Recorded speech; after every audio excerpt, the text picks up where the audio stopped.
Thank you for joining us today on ETFA. Welcome to the program. I'm Ayola Kasim. Representatives from almost 200 countries are meeting here in Marrakesh for the 22nd edition of the United Nations Climate Conference called the Cup of Action.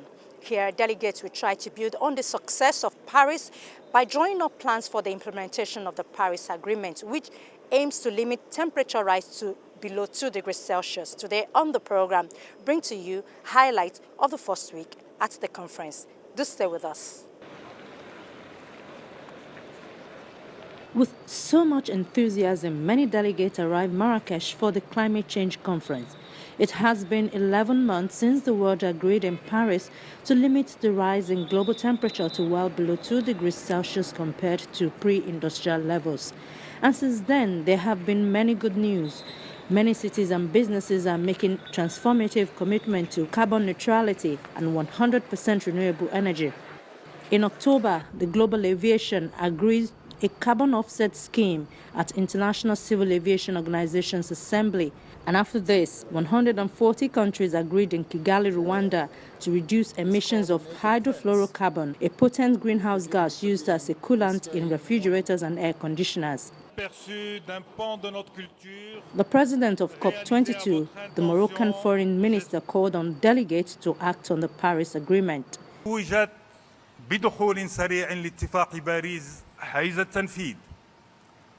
This has been crowned by the rapid entry into force of the Paris Agreement. This is unrivaled progress in record time.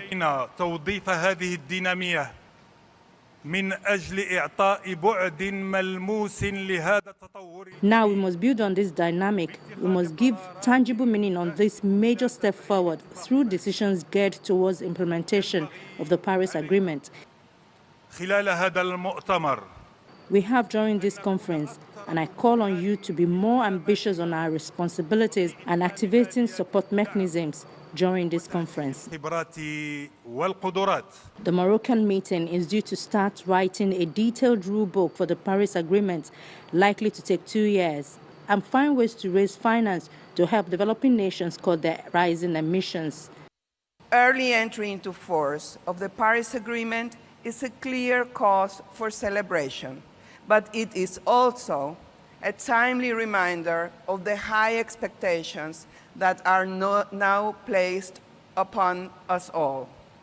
Achieving the aims and ambitions of the Paris Agreement is not a given. We have embarked on an effort to change the course of 2 centuries of carbon-intense development. Marrakesh is our moment to take forward climate action at the international and national levels as a central pillar of the successful realization of the Sustainable Development Goals. Dubbed the Cup of Action, the event is seen as a very important first step into a low-carbon future since the Paris Agreement on global warming entered into force on the 4th of November. The Paris deal asks each member nation to curb emissions in relation to its size and economic situation. The goal is to maintain the increase in the global average temperature to well below 2 degrees Celsius above pre-industrial levels. African delegates voiced their expectations for the COP. The African civil societies demand ambitious action in Marrakesh. We feel that we have a long way to go as the civil society, as the global community, that if the parties to this COP now do not raise their pre-2020 ambitions here in Marrakesh, which we are worried will not be, we are worried that the impact of low ambition and business as usual scenario could trigger even greater climate crisis and lead to ecocide in the African continent. We are aware that capacity building is one of the most important things, especially for developing countries. And it is our aim to see issues of capacity buildings being adequately addressed here in Marrakesh. As you are aware, we have various committees that have been put in place, and it is our we really want to see these committees coming into action with their terms of reference clearly lined out. And also to those developing countries, we actually call for full assistance of the developing countries, especially in the implementation of their INDCs. This is referred to as a COP of action. And we think that is going to be realized if all countries in the world commit themselves to fulfilling all the commitments that have been made. In this regard, we are aware that the Paris Agreement, in particular, has a goal of reaching 1.5 degrees centigrade. But certainly, as we all know, no clear prescriptions have been made on how to achieve that.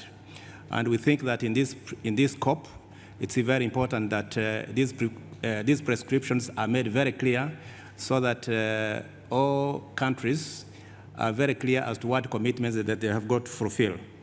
Because we believe that the pledges, as they are in their current form, they are likely to raise the temperature rise to about 3.5 degrees centigrade, and this is quite unthinkable. In the countries where we're coming from, particularly in Africa, we are already seeing this in reality. Countries are facing very disastrous challenges with drought. Others are, whenever it rains, there are landslides and people die.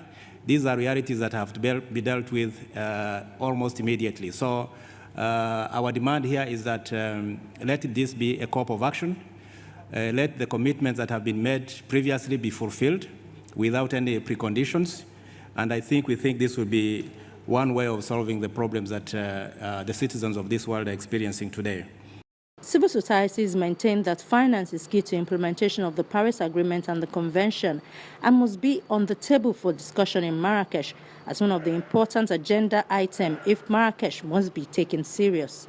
We have always wanted this COP, first and foremost, for it to help our governments to play a leading role in trying to see for those who have not ratified the Paris Agreement to do so urgently.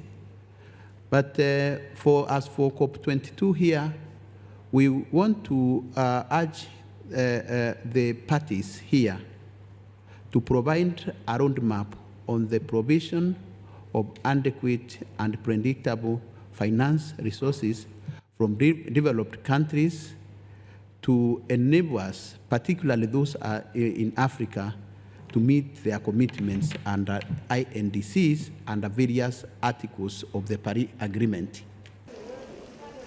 The key issues that the meeting is aiming to tackle for the continent include agriculture, food security, energy, water, and health.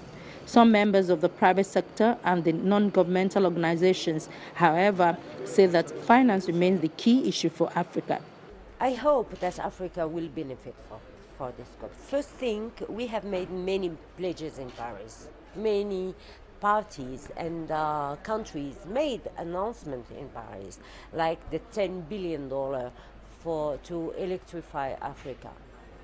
Here, we need to know what happened since Paris and now. Did we effectively implemented project or allocated this money? We need to know that we are moving to help Africa and all the most vulnerable countries. An African pavilion has been set up at the conference to help connect NGOs, banks, activists, and civil societies together. Climate governance expert at UN Economic Commission for Africa said that many issues are on the table for Africa at the conference. For Africa, there is limited finance available to enable African economies to implement their commitments to the agreement. We hope by debating these issues in the pavilion, we can address the financing question. There is also the question of capacity. Very limited capacities in many fields of climate change in Africa. And we think that in Morocco we can begin to address issues around technology transfer, support for capacity building, as well as ensuring that adequate finance is made available to Africa.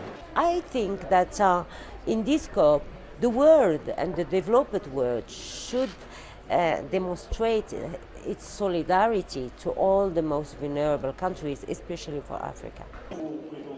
The pavilion is expected to serve as a space to hold debates, exchange ideas and information while also discussing strategies. The discussions in these meetings are focusing on the key issues around the implementation of the Paris Agreement.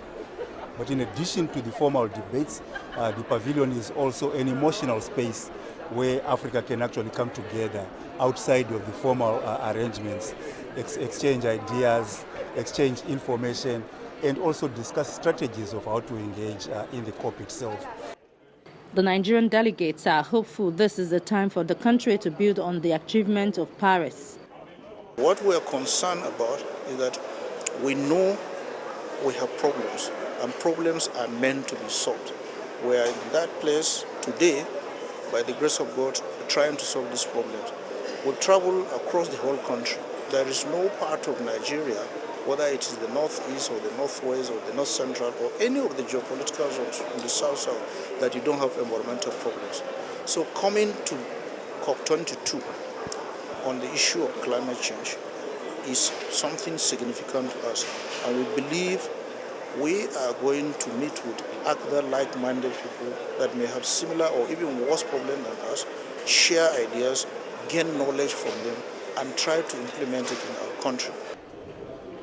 COP21 saw the launch of African Renewable Energy Initiative with the backing of all African heads of state to boost renewable energy on the continent to at least 10 gigawatts of capacity by 2020 and at least 300 gigawatts by 2030 at the cost of $500 billion.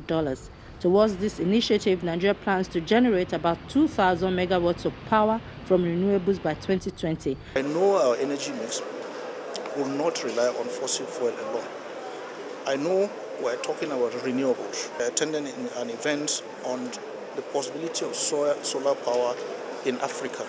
We have a huge potential for that. We know Morocco is at the forefront because they have a wonderful scheme which they are using. And I've read a couple of literature about their activities on how they want to turn almost every aspect of their power mix into renewable energy. We have the potential to do solar in Nigeria, and I'm sure the Minister of Power is coming next week for this very event.